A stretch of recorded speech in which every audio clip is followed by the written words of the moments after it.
Hi, I think we'll go ahead and get started. How are you enjoying your day so far? I've heard a lot of good things. The only complaint I heard was they ran out of chocolate cake. So I hope you got your chocolate cake. I'm Kathy Jackson. I'm with the Schreier Institute for Teaching Excellence, and I'm going to moderate this talk. So one question we had at the very beginning is, how many of you have actually flipped a classroom? So I guess I can use Daniel Pink's math and say about half of you. So you may want to chime in. The way we've organized this is they're going to first start with some introductions. We've also got some students with us in addition to the faculty. And we've got some pre-planned questions. I will pose just a couple of those to get this conversation started. And then if you have questions that you would like to ask, please feel free to do so at any time. So let's go ahead and get started. Hello, my name is Stephanie Velegol, and I teach in civil and environmental engineering here at Penn State. And I have flipped a Introduction to Environmental Engineering course. It typically has about 70 to 90 students in it, and this is my 6th semester flipping that course.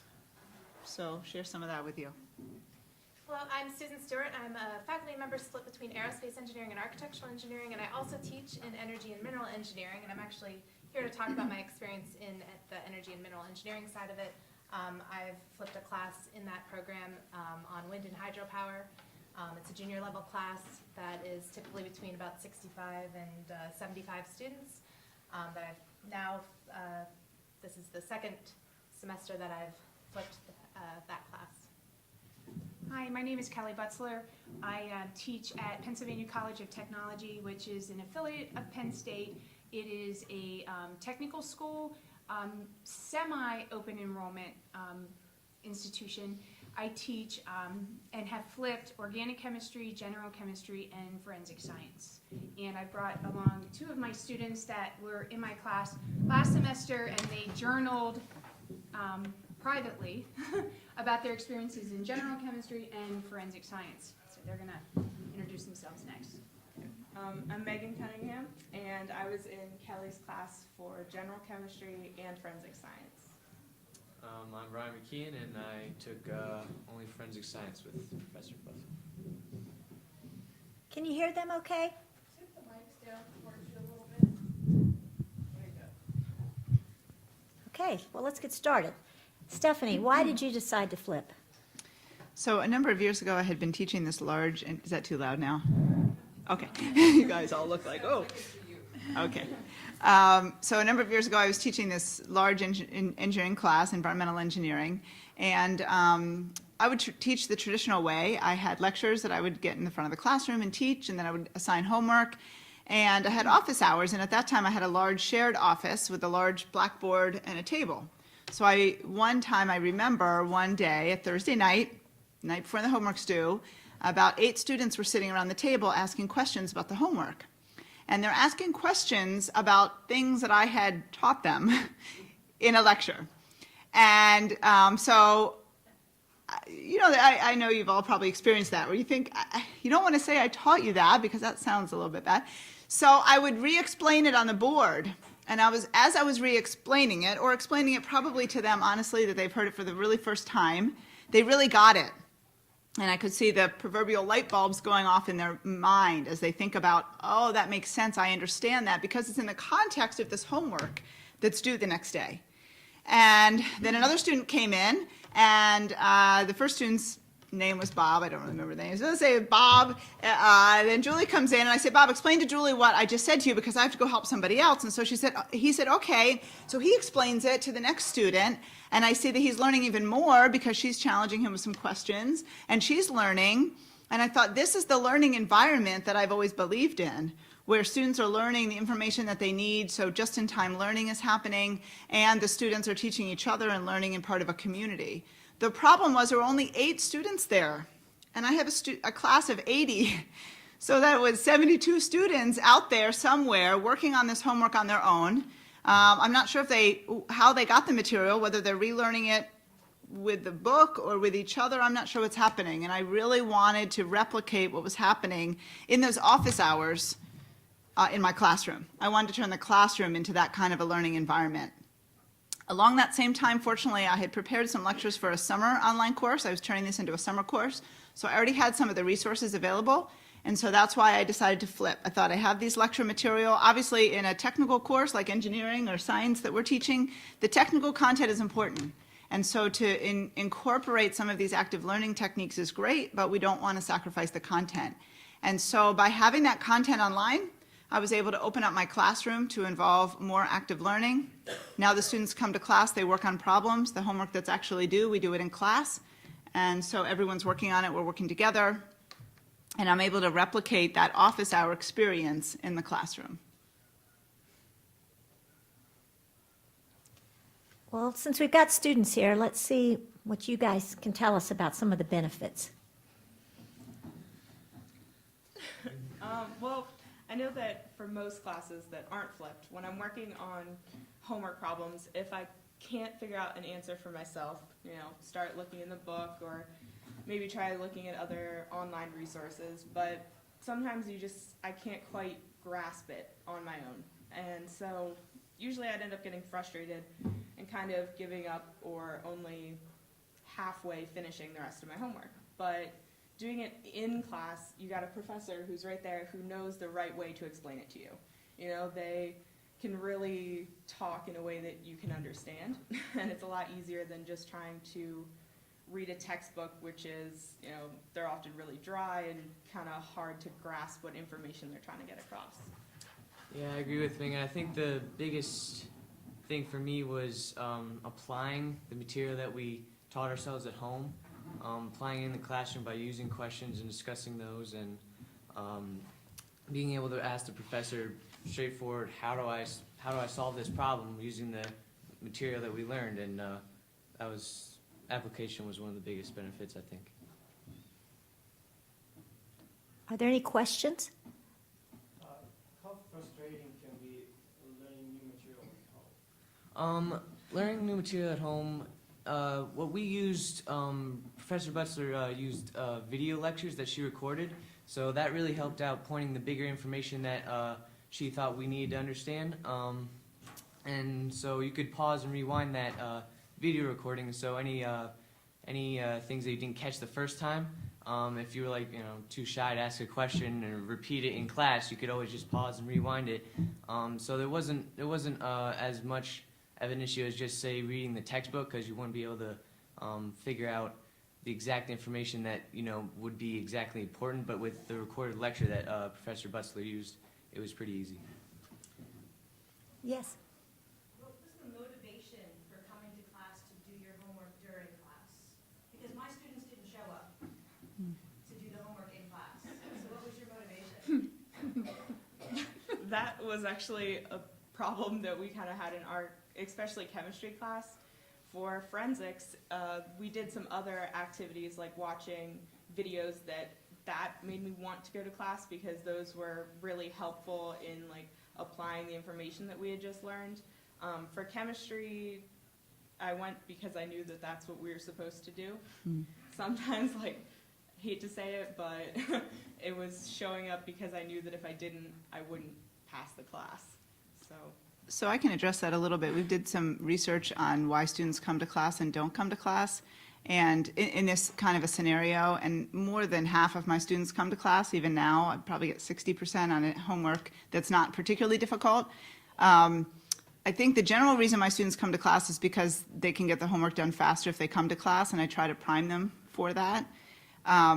But when we asked them why they didn't come to class, it was about a third of them said they could do it on their own, and so they didn't feel that it was necessary. There was still a part of them that didn't come because they just didn't feel like it. That was one of the options that they could click. And I suspect that's probably true regardless of the way that you teach the material. But one of the things that I've added in my this is my sixth time, but this third edition of my flip, is that I do have some in-class activities, which is what you guys were talking about, and I've started giving them some points kind of for class participation, not just attendance, but actually coming to class. So instead of just using that class time for homework, which I do that for probably about a third a third of the classes is homework. But now I have guest speakers come in. We do some brainstorming discussions. We've go on a number of field trips.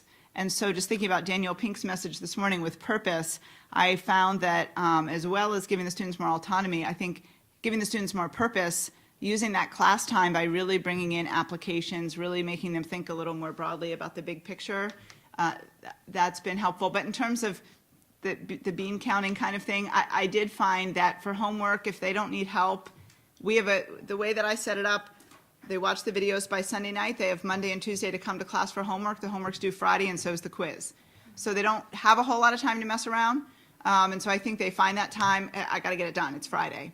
So, but anyway, the weeks that we don't have that cycle where we have a guest speaker or a brainstorming or a field trip, they have to write a little blurb of what they've learned and hand it in. And so it's a small little thing, but it's enough to get them to come, and I really want them to experience that exposure. But you guys have your own. Well, I guess with my class, I don't have them work through the exact homework. I do problems. I post a set of problems that we're going to work through a couple days ahead of time. So they can look at those, they can work through them ahead of time, or they can come to class without having done them at all. But they know that we're going to work through some problems together. And they know that if they do that and they go through that thought process and do that active learning in that class session, that they are going to be able to do the homework it's going to be that much easier to get through the homework assignment. And again, they require them to be in class, and I get about 2/3 of them are coming. So sometimes I come a little bit early, and I'll be like, oh, okay, are they going to come? And they do that, and I record it and I post it afterwards, and they still come. So even though I make it available for those who can't make it, they're still coming because they want to be there and they want to be doing the active part, and then I make it available so they can even rewind that piece of it and go through it if they missed a part of what we were doing in that active session. So. Angela. So what it sounds like to me, what you're saying is that you have made sure that class time is valuable for the students. They get something from class. If you agree, that's a general translation. Yes, but with my class, I give them, like for example, chapter 6, here are all your homework, or I call them in-class questions. You have to get these done. So, and you're going to have a due date. So come to class, try to get most of them done in class. Whatever you can't get done in class, you have to do outside of class. But you have to submit them. So a lot of my students will come simply because they're going to need help and they know it. So we also have an attendance policy at Penn College, but I've been pretty, I haven't been as stringent on that this semester. I've been more flexible with it simply because I don't think making a student come to class is going to support their autonomy. And so I tell them, look, if you can get everything done outside of class and you don't need my help, you're paying for this class, more power to you. They still come. That's what's been pretty amazing this semester with me being less stringent. They're coming and they're asking questions because I think they feel that I'm treating them as an adult.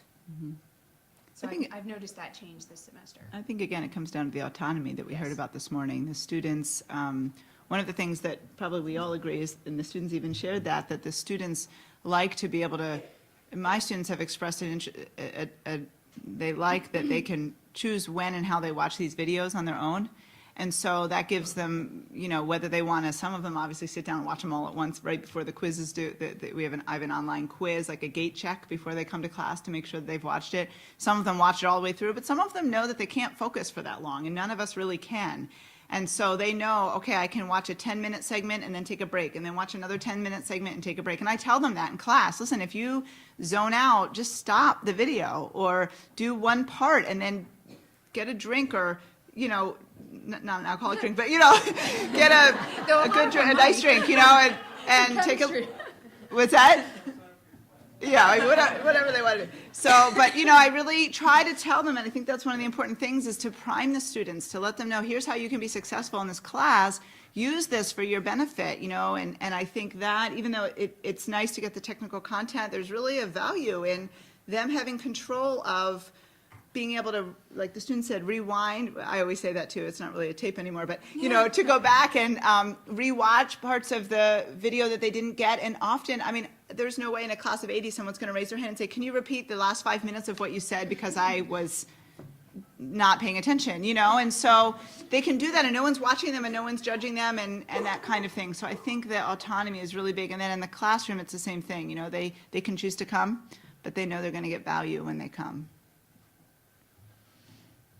Greg? Could you comment on comparing your flipped classrooms with your traditional classrooms relative to student success, student learning, and the amount of content you can cover in context? Yeah, go ahead. I know you. So I'm still processing some of this data, but I'm finding it that, well, in my class, so I find it really important that I have to get across some information about sort of the state of the wind industry, state of the hydropower industry, that there's some content in there that there's no textbook that I really like, that, and I have to, I can't just tell them to go read it. So I was spending a lot of time in class lecturing on this material that it's really a perfect application of having them read it online. So there's a good proportion of material that that I like having them read outside of the class. And then we discuss it in class, but I think I can fit a lot more of my technical engineering content, and I've always had this feedback that they want to work through more problems. So I've been trying to figure out how to do that. So that's been one of the things that I've been trying to figure out how to do this for a while, and this has been one way that I've really figured out how to accomplish it, and they've really liked it. So it hasn't been apples to apples, but I've actually fit more technical content into my course, and they have their performance has been the same. It's not like their scores have gone down. They've been, I thought they've done better, but it's just consistent. They're maintaining strength on all of the engineering problems. I thought they might have actually not been paying as much attention on the softer side of things, the industry perspectives. I think I've just recently looking at the data, there may have been just one question that they weren't getting right that may have irritated me, but more than anything that was skewing my perspective on that. But I'm still digesting some of the data on that. But I think the big thing is that I think I can fit more of my technical depth while still reaching a good breadth that I wanted to accomplish in the class and achieve their goals of wanting to work through more problems and give them that active learning exposure in the class at the same time. So I'm still working on some hard data, which I'm learning is very difficult to do in this field, and probably need some advice on how to do that best. But so what I did is last semester in the fall of 2012, I had my lecture class. Fall of 2013, I did my flip class, and I was comparing averages, and honestly, they were the same. I mean, almost all three tests were the same. Test 3 was a little bit higher in my flip class. So I looked a little bit more in depth because our students, because it's an open enrollment college, come from a wide variety of backgrounds and what I called academic preparedness. So I went in and I looked at, okay, I said some things, I looked at math level. Math level really didn't tell me much. We had, though 40% of my students in this past fall class came in at remedial math and below. That's college algebra math, level mathematics, and below, and they remediate those classes before they take general chemistry. So I really couldn't look at, that really didn't give me much of an indication because they remediated. So I looked at class rank of where they graduated in the top third, middle third, and bottom third of their class. And so, I mean, I didn't run statistical analysis to see how statistically significant these were, but what I found was that my flipped students, my upper level students, my top third of their graduating class students, performed better in the flipped classroom. And I knew that instinctually. Like I said, okay, my better students are doing better.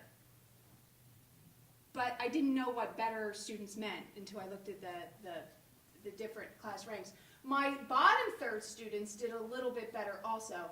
My middle third students did not. And then I had this other group, which are my non-traditional students that don't have class rank, or I have some that came from private schools that don't give class rank. or I have, 50-year-old students that, or military students, so I have this group other, and in my lecture class, I have to say that my other group was pretty strong. They were very, very good non-traditional students. So that's all I have, but what I did find was that my better students, my more academically prepared students did better.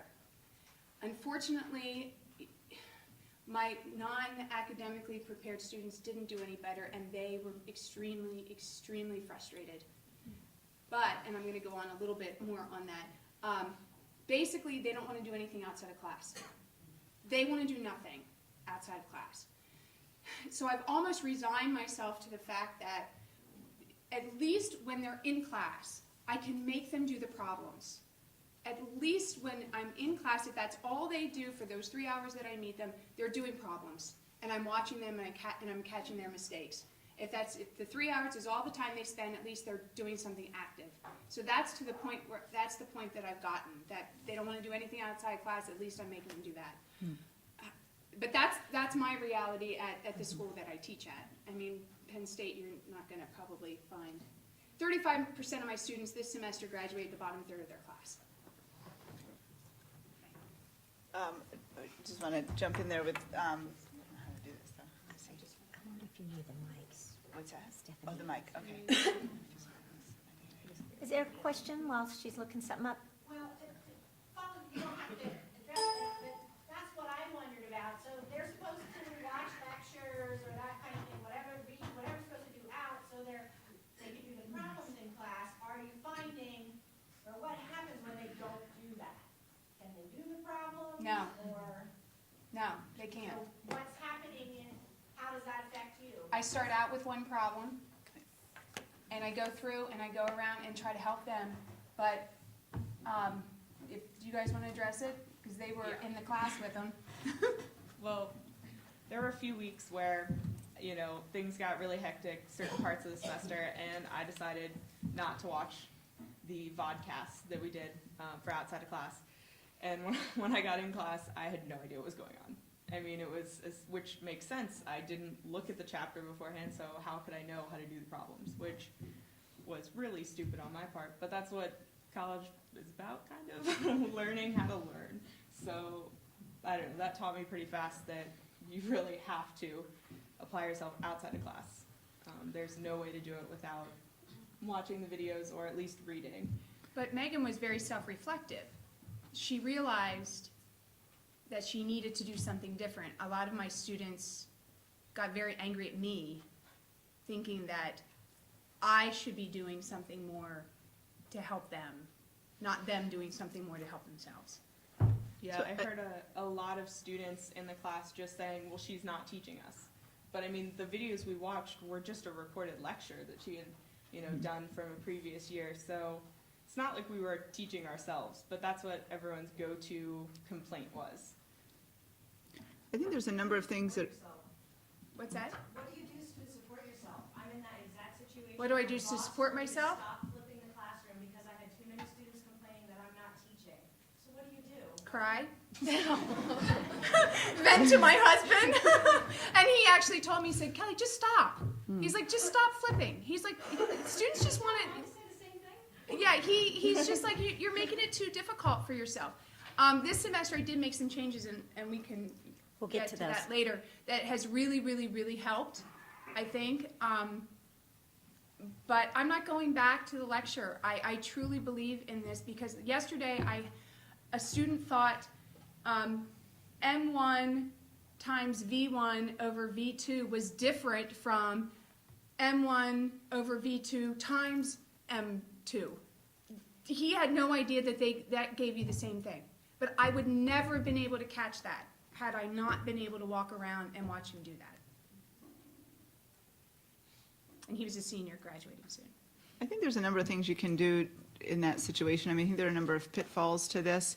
I know I have other data out there, so you can try to ignore it. But one is that I think it's really important for students, because as we all have deadlines, and if we don't have deadlines, we don't do it until the deadline. I mean, we're all kind of in that, even as adults, and so I think it's really important to have a gate check we call it a gate check maybe, but some kind of assessment that counts after you watch the videos before you come to class. So the students have to be prepared when they come to class, and I do it through an online quiz on Angel. It's only about 10 to 15 questions, and the students, it only counts for about 10% of their grade, so it's not something that's extremely stressful to them, but it at least gives them something, some gate that they have to go through. Of course, they can cheat and, they can do things to get away with that, but I think it's enough of a motivator for them to do. And I thought about next semester actually doing clickers in class. When they come to class, we do a clicker quiz that counts. And so then we're, going through that in class. So I think that kind of thing, because obviously we're all prone to that, kind of putting things off. And I don't think you're the only one who, even as adults, we put things off. So I think having that the schedule is really important to keep students on track, because it's easy not to watch these videos too. So I think that's a really important thing to think about. And I forgot my other suggestion. I just wanted to share, I thought I had it, but I have final exam data for the past 6 semesters, and then in between those 6, I actually taught it once traditionally, and none of my final exam scores changed. So, in terms of technical content, I don't see any change in terms of final exam scores. Cumulative final, I tried my best to keep everything as constant as I could. So statistically, I don't see any difference. But then I started to look at motivation, and specifically, I looked at here classroom climate, which I know that, a couple of other Kellys looked at as well. And I definitely see change statistically in classroom climate, and I can talk to you all about this later in terms of the details, but we did a controlled study looking at a different class that I was teaching traditionally, at the same class that someone else was teaching traditionally, same students evaluating another class. So we did a pretty good statistical analysis of that. And so we're kind of going after not so much maybe academic. I think we all agree that academically the students are really not doing any worse. I'm not sure they're doing any better. So, and that's pretty constant across flipped. I've seen some literature that shows some improvement, but not much. Technically, in terms of, I think the highest is like 5%. yeah, and that could be in the error, but I think the bigger thing to go after is why we don't want to give up flipping, which is this kind of thing. So this just shows just a real significant difference. Oh, I can't click it, but okay. And here's the key, I think, as we talked about individualization. So this particular way of assessing classroom climate shows a huge difference in individualization in terms of instruction. And this is the students responding to a classroom climate survey. And so that's where I see the biggest difference. And, preference for me about, depending on the semester, 2/3 to 3/4 of my students prefer this method when I ask them about it. And so maybe, we should have a little forum of why and where people are struggling and not. So I think in preference and also in classroom climate, that's where I'm seeing the biggest improvements. Certainly for my SRTE scores, it seems my students liked it noticeably better, and I had a lot of comments that they enjoyed it. But I know a handful did not. There's always a couple who aren't happy with it, but by far, I had a lot more that liked it than did not. One interesting thing I'm finding this semester, compared to last semester, I'm calling what I'm doing the stealth flipping, and it's not a word I made up. There's a stealth flipper out there. I am not calling my classroom a flipped classroom. I did not put a label on it. I did not make as if that I was doing anything different. I just came in and said, okay, this is what we're doing. You're going to watch this outside of class, and I really build it up, and I said, look, you don't have to struggle with homework anymore. I'm right here for you if you need it. My students have the best attitude this semester. They're matter of fact, a student came to me yesterday and he's like, I love this. He's like, this is just great. And he was so positive about it, but I didn't put a label on it. So I'm going to see now my students are academically even less prepared this semester than my previous 2 semesters, so I'm anxious to see how they perform. If nothing else, I don't have to go to the dean's office weekly, like I was having to go, not weekly, I'll say monthly. I don't have that issue because I'm just saying this is the way you're being taught, and they're accepting that. I think the other thing that I've started doing is really preparing my students on the first day. Yes. When I first started teaching, I never wanted to defend my teaching. But actually, in this case, I think it's important to, you're not defending your teaching, but you're telling them, you're giving them, Exactly. just like you said, the opportunity. And I tell them, this is something that's happening across the nation in high schools and universities. This is, I even tell them, typically 3/4 of my students prefer this method. That's why I'm doing it. I'm doing it to help you. I'm doing it so that we can go on 5 field trips, even though I have 80 students in this class. And so I think that setting them up for that ahead of time. I have one story that maybe some of you can appreciate. Last fall, I had a student, and I did my whole spiel the first day about how this was beneficial and how they were going to do that and how it was set up. And a student came up and he said, "I just think you're just going to make us teach ourselves." And I said, "Well, I can appreciate your feeling on that." I said, "But it's actually quite the opposite, because I will be with you when you actually learn." Usually students, honestly, in these engineering courses, they're learning at home. That's where the actual learning and processing takes place. So I said, "I'm actually going to be right with you when you learn." But, there was another section. I said, I'm okay if you switch out. I said, but I just, give it a chance. And he was honestly not my biggest proponent, but the biggest proponent of the method. By the end of the semester, in these focus groups that we had, and I wasn't supposed to know who said it, but just based on the things that he said, I knew it was him.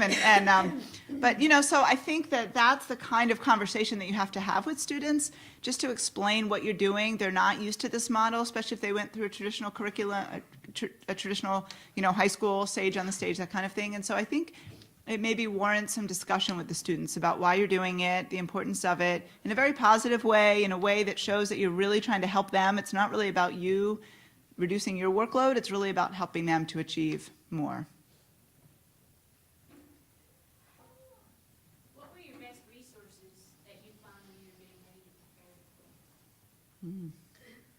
Well, I'm perhaps a little bit different here in that I had been already developing a bunch of online courses for another degree program, and so my out of the classroom resource is actually not generally videos. It's essentially an online course, which I think I would, if I were to give one recommendation, is to think of videos as perhaps the first step in flipping the classroom and not the ultimate piece of it, while being able to rewind is really very, very valuable to allow for the learning process for the students to capture people who are learning at different rates and to be able to review material. It's really great. But being able to open up a page and find that equation you need, or see a short video on just the topic or just the example problem or just the piece that you're going through, I think it's even more valuable in that way. So my class is structured like that, but it's because I had already been developing some online content, actually had some content I could put right into it and build from that.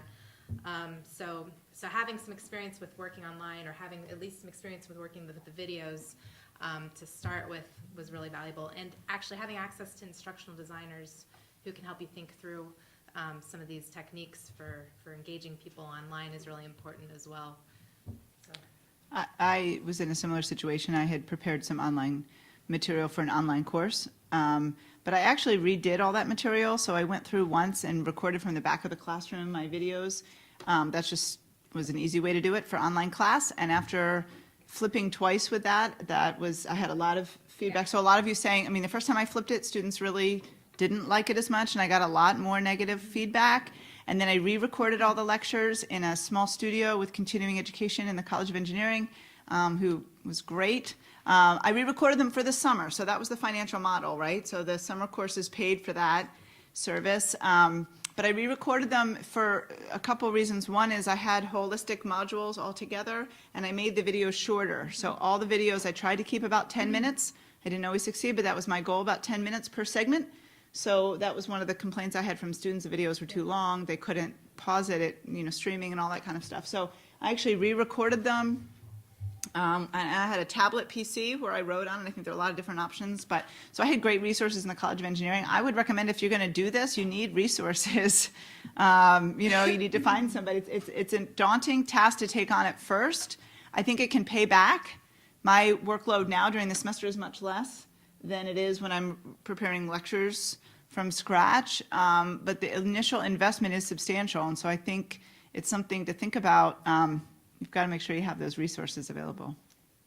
Yeah, I did not have, Stephanie and I kind of came from the same background. I used MediaSite to classroom capture, and students hated it because it was a 50-minute lecture, and I even asked them, but you have to sit through a 50-minute lecture anyways. It doesn't matter. We have to pause it then, and then it takes longer than 50 minutes. So I did what Stephanie did and actually got some advice from her. I used a PDF annotator and Camtasia and a Wacom tablet, and I record my lectures and I make sure they're between 10 and 15 minutes tops. That's all they can handle, is 10 or 15 minutes. That's probably even too long, honestly. But. Yeah, I mean, the 15 minutes, I said, go guys, this weekend it's a 15-minute. They're like, oh no! They said, that's gonna take us like a half an hour. Yes, it will, so. You've got a question back there. So, just out of curiosity, and I apologize, maybe you mentioned this, I came in late, but when you go from a traditional classroom to a flipped classroom, is your grading structure staying entirely the same, or do you adjust that? Because I think I've actually been realizing you're running a flipped classroom using a gamified RPG kind of scoring system, and it works very well together. So I'm curious what if there's anything like that. I kept it the same. The only thing I added was I had to add like 10% of the grade was for these online assessments. Yeah. So that was sort of the gate check. And now this semester I have another 10% that's for these in-class exercises. So I changed that a little bit just because I really want the students to be there to experience these great guest speakers and field trips and brainstorming, and it's just a little bit easy to skip those if no one knows that you're there. So I added that just as a little bit of a bonus for them. That otherwise, same, I do quizzes, but I have done exams with it. It doesn't really matter. Homework is due. All that is the same. Yeah. I have been toying in my mind, again, I don't have a lot of resources, people to talk to about this, so if you guys have any ideas. My biggest issue now is, okay, I'm flipping the classroom, I'm all about collaborative learning in groups, and supporting each other and building this learning community, and then they have to go and take their assessments by themselves. And I don't know how to get away from that and still be aligned with traditionally what our school, how our school wants us to assess in terms of, your paper tests. So I'm there and trying to figure out another way of assessing, keeping in line with the environment of the flipped classroom. I'm not there yet. I actually had, perhaps not in the exact same vein as flipping, but I did it at the same time, but perhaps for a different reason. It happens in my department there. You have to have over 100 students in your class to get a grad TA now. So the TA resources are kind of dwindling, so I'm trying to make grading of homework assignments a little bit more time effective. So I've been using algorithmic assessments in Angel. So I have their homework, is on a sheet with just variables in it, and then they go into Angel, and when they open their assignment up, the variables will pop out, and each of them will have a different number, assigned for each of their variables. So they'll all look a little different. And then I usually give them multiple opportunities to enter their answers, and that's probably taking more effort, right? This second time around of flipping, actually, or this teaching semester, that's actually taking a little bit more time, is because updating those assignments each semester, because that's a little bit of a challenge. But it makes ultimately the grading is easier. So with 80 students. I'm aware our time is starting to dwindle, but I'm sure there's a couple of topics we still want to get to, and one of them is what recommendations do you have for others who are considering flipping a classroom? So I had a number of these. I'm going to find them real quick here. And some of these have changed, but we wrote a paper last year about this because I know there's a lot of interest in flipping. And these are the 4 things that I've come up with in terms of making sure that reduce student frustration often. The first one I learned pretty early, which is no additional workload. I think if students think that they're doing a lot more work, they get really frustrated. And so truly flipping to me means you do the homework in class and you do the lecture outside of class. And that's a true flip, So really convincing them that this is not a matter of adding extra work. Now, I have added a little extra work because they have to do some brainstorming now in class, but it doesn't feel like as much work. So I think no additional work is really important. This isn't a chance for you to jam more stuff into them. It's really a chance to give them more open space. I think E is experiential learning. I think that in the classroom, like we said, it has to be valuable to them. And so I think a lot of us would agree that experiential learning is more beneficial, but the technical content usually feels like it gets in the way. So doing experiential learning could be problem solving, could be brainstorming, could be field trips, could be discussions, anything like that. Maybe it's a project that you have in your class anyway, and instead of those students always working on the project on their own at home in some study hall where you're not there, they can work on those in the class. So I think it doesn't really matter what you do in class, just make it experiential and valuable. I think the weekly assessments, which we've covered, are really important. If you're going to have these students work on their own in terms of watching these videos, you have to make sure they're on track every week. You can't really let them fall behind. And I've had students say that to me. I'm working more in your class than in other classes, but it's more that they can't wait until 5 weeks down the road and then try to catch up, because then they're sunk. So I think because you're giving them more autonomy, you also have to give them more checkpoints. And then the short video segments is something I learned early on. So really respect their attention span. And the other nice thing is, think about when they're doing a problem and they're solving it, they can go back and watch that one video. And so I title my videos really specifically so students can access that specific video they need. So that's really just-in-time learning. I really try to do that. So those are the things that I've learned probably through multiple failures.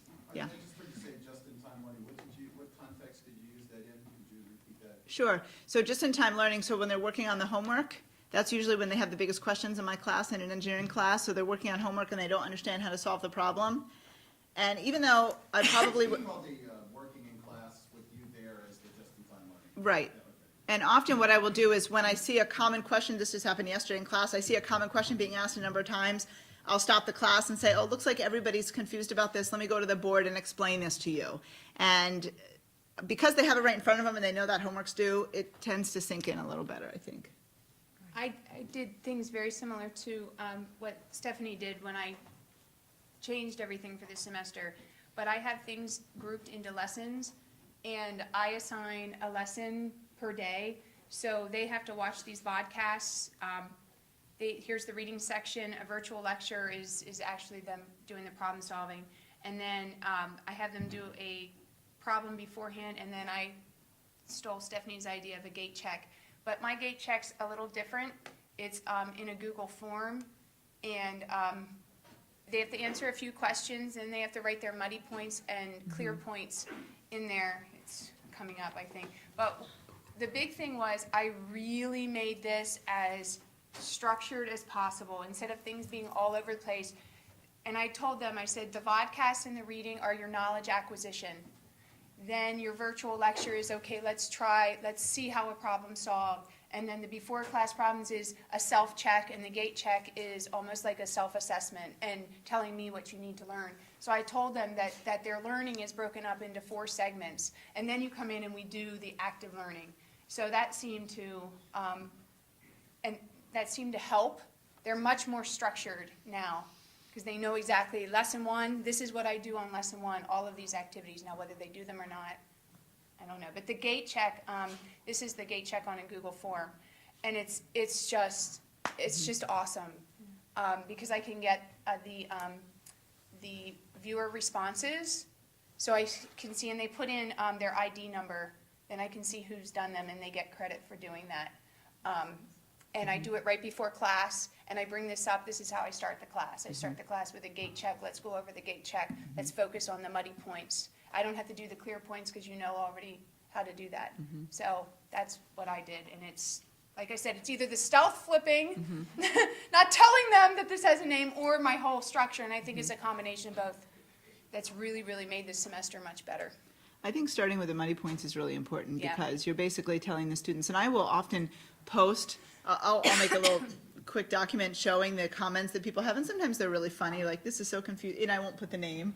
But what it does is it basically relaxes the whole group, right? So they're looking at that and saying, oh, I'm glad I'm not the only one who has no idea what that's about. And so it brings a laugh to them, and then they can look at that and say, I'm not the only one who's totally confused about this, and it's a way to communicate with me, but also a way to communicate back with them that I'm hearing them and I understand where they're struggling. Yeah, I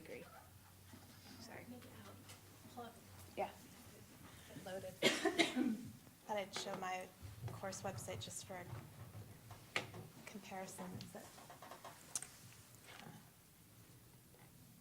Downscale this here so you can see it. So you can see the structure. My course lives online essentially in a pretty structured way. You can see like I have a whole lesson on the wind industry overview. So this is the type of content that really belonged very much so online, and really does free up a lot of time for me to spend more of my weeks diving into more deeper content, and I think that was one of the great values for me to do this flipping. But I find great value in having the technical content on here for them to be able to review the material and understand it better too. And I have examples and videos embedded in this as well. So, but you know, I have interactive pieces. My videos are often very short, you know, like 3 minutes. Occasionally I have a longer one, but I'll have interactive pieces where you test yourself, then click here's the answer. Sometimes I can find a YouTube video that explains things better than I could have tried to do as well, and I don't have to reproduce it. So that's the nature of what mine looks like, just as a quick overview. But I kind of go between some technical content, and I also have this broader impact piece that I'm always trying to cover. And early in the semester, I do this discussion board piece where I have them all ask, what do you want to know about wind energy in particular? And then I spend one of my in-class sessions doing just a big discussion about that. And that's the type of stuff I do have some of that on my exam, and that's part of ABET requirement too, is that they have some understanding of contemporary issues. And so actually the department loves me for this because I'm actually assessing them on this. So I love that I have a really good way to fit it into the class now. I think the way you deliver is not quite so important as, right? I mean, we all have different ways of delivering the material, and so I don't know that there's just one way to deliver it. I really think it's some of these other things that's so important. Yeah. Last question, because we are technically out of time. Can I just ask the students your best point about this flipping the classroom, and maybe your most frustrating point?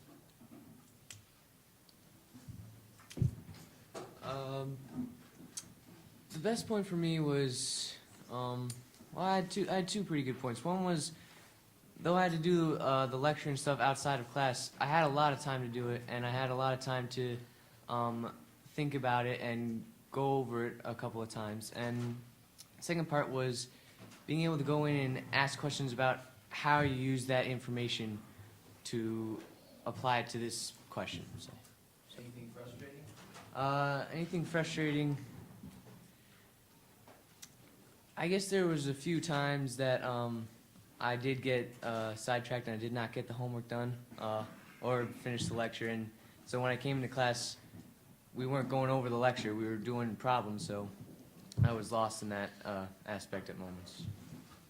Yeah, and my best point was just being able to see the material in multiple different ways really impacted me a lot. It helped me understand it better, getting it from every angle. You got the video, you've got different reading materials, and then sometimes a video from an outside source that explains it completely differently. So being able to have the same point multiple different ways really helped. And I was really frustrated by my classmates because they were so negative about the process that it really made me frustrated to be with them in class. And that hindered my learning, honestly. So. Thank you all, and really thank you all.